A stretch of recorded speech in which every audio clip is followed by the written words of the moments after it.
Premier jour où on reste à la maison. Hier on est parti à la plage toute la journée pour s'aérer un peu. Depuis jeudi toutes les écoles sont... Enfin, jeudi l'annonce a été faite que toutes les écoles allaient fermer, ça a été mis en action aujourd'hui.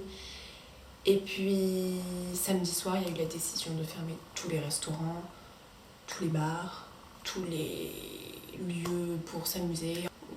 Ma mère est allée travailler ce matin. Mais elle m'a appelé à midi pour me dire qu'à partir de ce soir elle serait à la maison puisqu'elle avait plus de travail en fait, il n'y avait rien à faire. Donc voilà, qu'est-ce qu'on a fait aujourd'hui? Donc on a été assez efficace avec mon frère. Moi, qu'est-ce que j'ai fait? J'ai commencé par ranger un peu mon bureau. J'ai tout vidé pour que je puisse mettre mes affaires d'école et bien faire l'école à la maison quoi. Donc j'ai tout rangé, tout ça. J'ai fait un peu de ménage, donc ce soir je vais partir à Aix pour aller chercher mes affaires d'école. Donc j'ai un peu rangé ma chambre. Voilà. Qu'est-ce qu'on a fait d'autre? Là il est 3h moins le quart, donc on a déjà mangé. Mathieu, Je m'en fais peur. alors qu'est-ce que t'as fait en ce premier jour de confinement? Pas grand chose. Si quand même. Ah, j'ai fait mon placard. Voilà, donc Mathieu a rangé tout son placard, il a tout trié et tout rangé. C'était sa première occupation de la journée, puis depuis, il joue à Fortnite. Pour ma part, j'ai rangé un peu la salle de bain.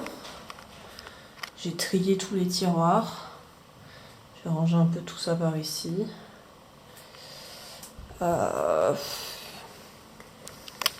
Bientôt, il va falloir que j'aille m'occuper du linge parce qu'il y a une machine qui a tourné.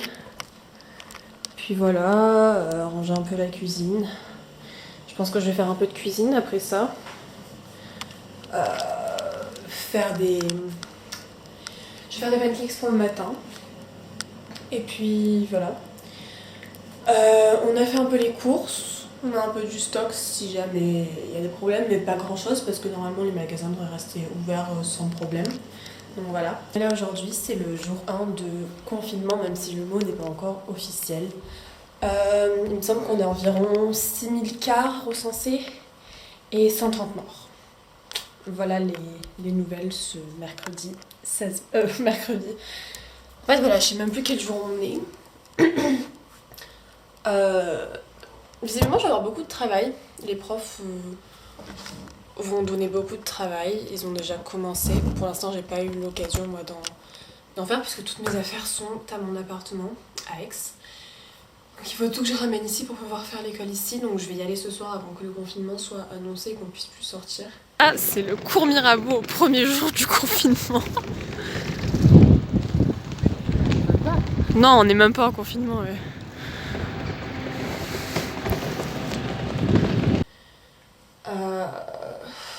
Voilà, mais je pense que je vais avoir beaucoup de travail, donc ça va pouvoir me tenir occupée. Mon frère aussi, il a du travail que le collège lui envoie. Alors Mathieu, explique-nous ce que tu as à faire aujourd'hui. De l'anglais, de l'espagnol, j'ai déjà fait mon histoire. Tu l'as fait quand? Fallait juste envoyer un truc à la prof. Ah d'accord. Et étudier, apprendre ce cours, j'ai fait. Ouvrir votre compte, j'ai fait. Il me reste les exercices en maths. C'est un peu plus tard dans la journée, toujours jour 1. Il est un peu plus de 4h30. Entre temps, j'ai fait quelques machines à laver, j'ai fait tourner un lave-vaisselle. J'ai fait ça, des petites créations. J'ai pris des fleurs sauvages dans le jardin. Puis on est qu'on n'avait pas de vase qui allait bien, j'ai pris une bouteille, je l'ai coupée, je l'ai peinte. Ça m'a occupée, ça fait une petite activité artistique. Donc voilà, pour décorer un peu. On s'ennuie pas vraiment pour l'instant. J'ai réussi à faire plein de choses. Puis c'est vrai que j'ai plein de projets pour les jours à venir. J'ai plein de trucs que j'ai envie de faire. Donc pour l'instant c'est plutôt positif. Mais il parle quand même de 45 jours de quarantaine. Donc je me dis qu'à la fin on risque de commencer à s'ennuyer. Mais pour l'instant ça va. On verra bien comment ça se passe dans les jours à venir. Mais j'essaye de pas faire tous mes projets dans la même journée, histoire de pouvoir les espacer dans le temps et avoir toujours une activité ou deux à faire dans la journée chaque jour pendant 45 jours. Ça va être compliqué, mais bon, on verra bien comment ça se passe.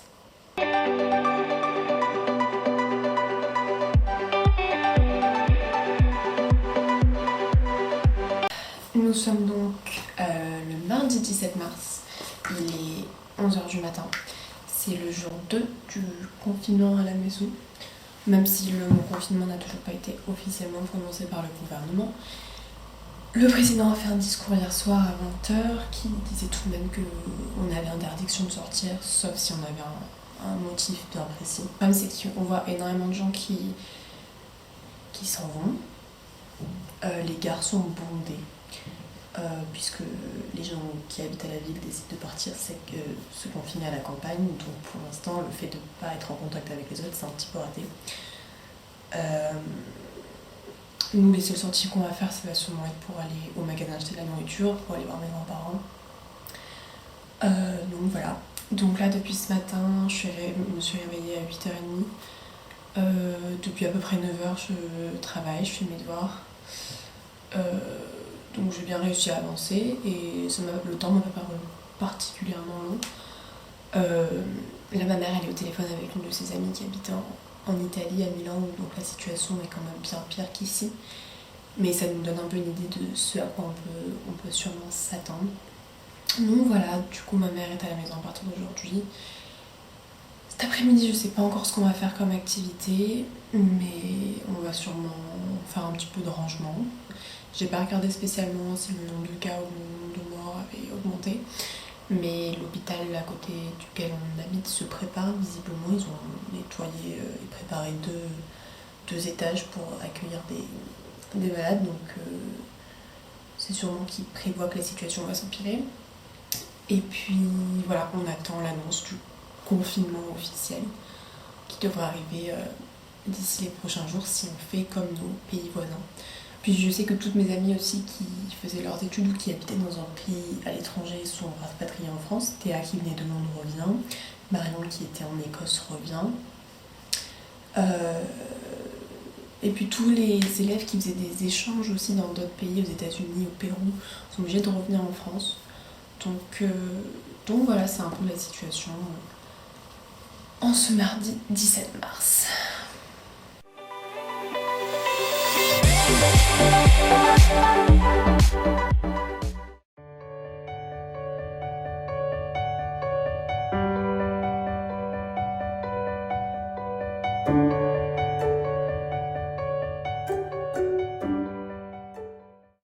Le gouvernement t'a envoyé un message ? Ouais, le gouvernement il m'a envoyé un message. Ils te disent quoi ? Le président de la République a annoncé des règles strictes que vous devez impérativement respecter pour lutter contre la propagation du virus et sauver des vies.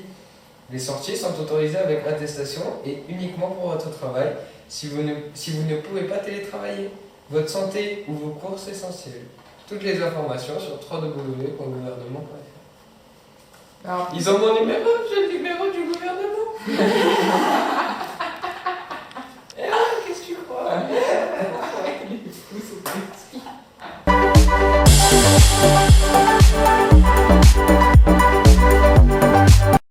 Il est 7h30, toujours jour 2 du confinement.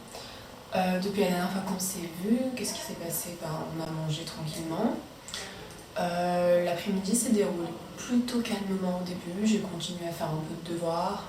J'ai regardé des vidéos YouTube. J'ai fait des machines à laver.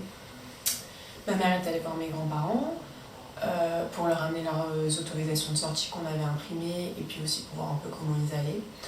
Elle s'est pas fait contrôler, donc ça c'est plutôt... Je sais pas si on peut dire que c'est une bonne nouvelle, en fait j'en sais rien. Et puis quand elle est entrée, on s'est attaqué un peu à ranger un de nos garages, à tout trier et tout ranger, organiser. Le seul problème c'est que vu qu'on peut pas aller à la déchetterie ou se débarrasser de toutes les choses qu'on veut jeter, on est obligé de les stocker dans un coin.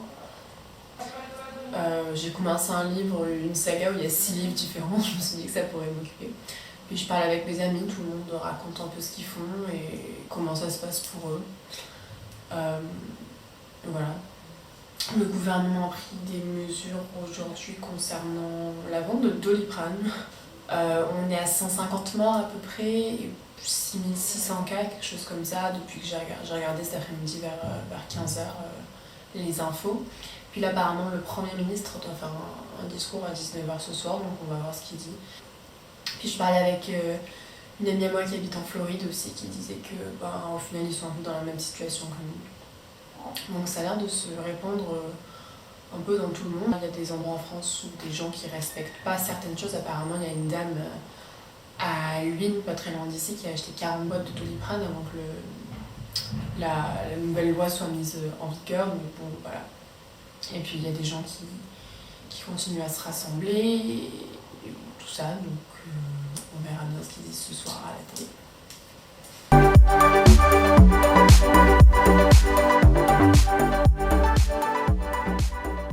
On est mercredi 18 mars, jour 3 du confinement.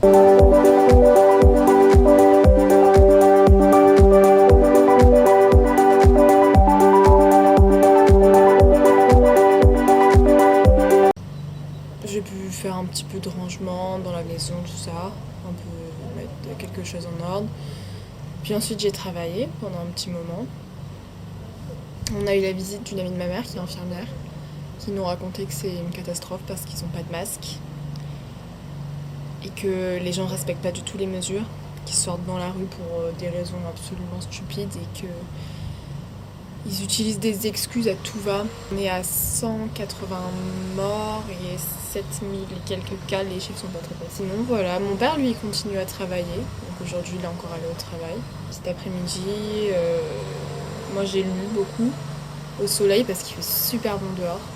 Ma mère vient de partir pour aller voir mes grands-parents, mon frère joue à Fortnite dans sa chambre. Donc rien de trop spécial, mais pour l'instant ça a plutôt des allures d'un beau week-end de printemps. Ce matin, oui, on a fait des courses sur le drive d'Intermarché pour justement éviter d'aller dans les magasins. Et la seule date de livraison qu'on a pu avoir, c'était mercredi 24 à 18h, donc c'est dans une semaine. On a de la chance qu'on a beaucoup de choses à la maison et que donc on va tenir largement jusque là, mais c'est vrai que ça fait bizarre de devoir attendre une semaine pour pouvoir avoir nos courses. Et du coup, dans l'après-midi, je vais aller à côté, on a un petit centre commercial, enfin pas un centre commercial, mais juste plusieurs boutiques. Il y a une boulangerie, une épicerie, un bar tabac.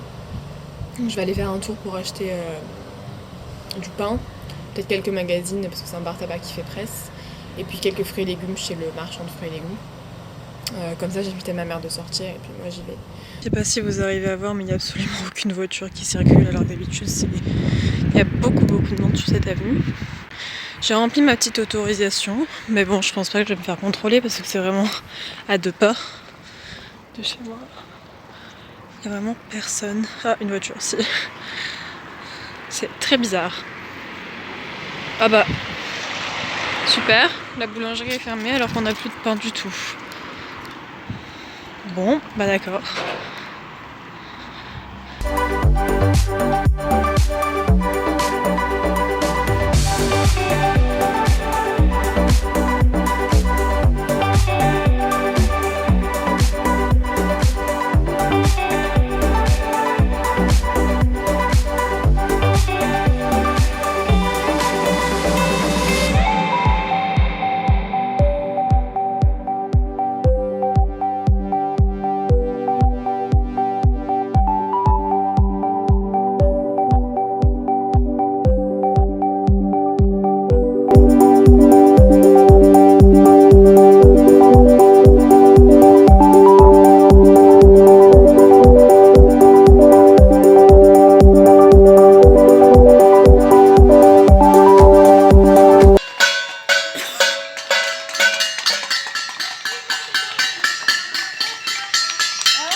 On est jeudi 19 mars, on en est au 4e jour de confinement. 260 morts et 9000 cas. C'est 9000 cas. Ça me paraît beaucoup d'un coup là. Et ce matin, je suis allée à la boulangerie aussi, cette fois elle était ouverte. Et en fait j'ai découvert qu'elle était ouverte plus que le matin parce qu'ils n'ont pas assez d'employés. Donc voilà, j'ai pu acheter une baguette, il en restait une et elle était cassée. Et puis Voilà, j'avais beaucoup de travail à faire pour l'école aujourd'hui. Du coup, ça m'a occupé une bonne partie de la journée. Après, j'ai fait des crêpes pour le goûter. Et puis après ça, avec ma mère, on a rangé un garage. On a presque fini. Je pense que demain on aura fini. Ça faisait la deuxième fois, donc je pense que demain on aura fini. Et puis j'ai passé un petit moment aussi au téléphone en FaceTime avec des amis à moi pour discuter un peu.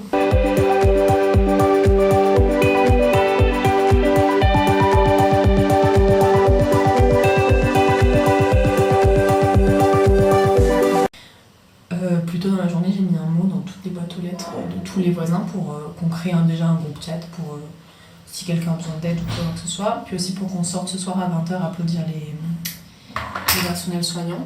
Donc on entendait du bruit dans la ville, donc il y a d'autres gens qui le font. Mais nous, on n'était pas beaucoup à être sortis, mais je pense que c'est parce que j'ai mis le mot dans les boîtes aux lettres tard et que donc les gens pas forcément regardé. Du coup, on espère que demain soir, il y aura plus de monde. Et puis, même si on était très loin les uns des autres, c'était tout de même l'occasion de discuter un peu. Donc voilà. C'est-à-dire que c'est pas facile hein, à étaler. Hein. Le spéculoos. Ouais, parce que comme il y a des bouts de spéculoos. Tu vas faire un quoi, Mathieu? Placement de produit. Pas de placement de produit chez nous. Une cuillère dedans? Non, pourquoi il y aurait une cuillère dedans? Ça, c'est la vie de Nesquik. Vous avez été élevé au Nesquik, de toute façon.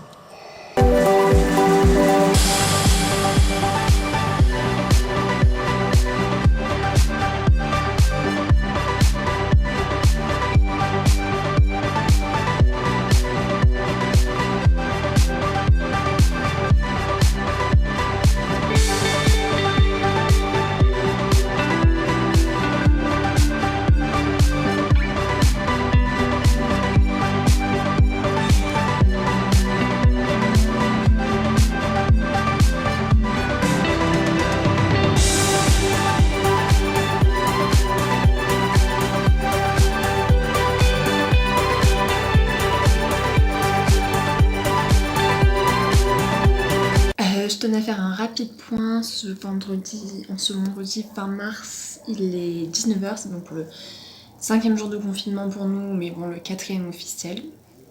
On en est à 10 000 et quelques cas, avec environ 400 morts.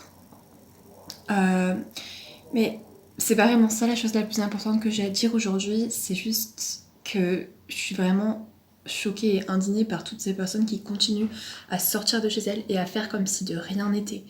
La situation, elle est grave. À quel moment vous décidez de sortir et de promener votre enfant sur les quais de la Seine où il y a des tas de gens qui font leur jogging et qui passent? Je veux dire, c'est totalement inconscient. Si vous le faites pas pour vous, faites-le pour les autres. Faites-le pour les autres, je veux dire.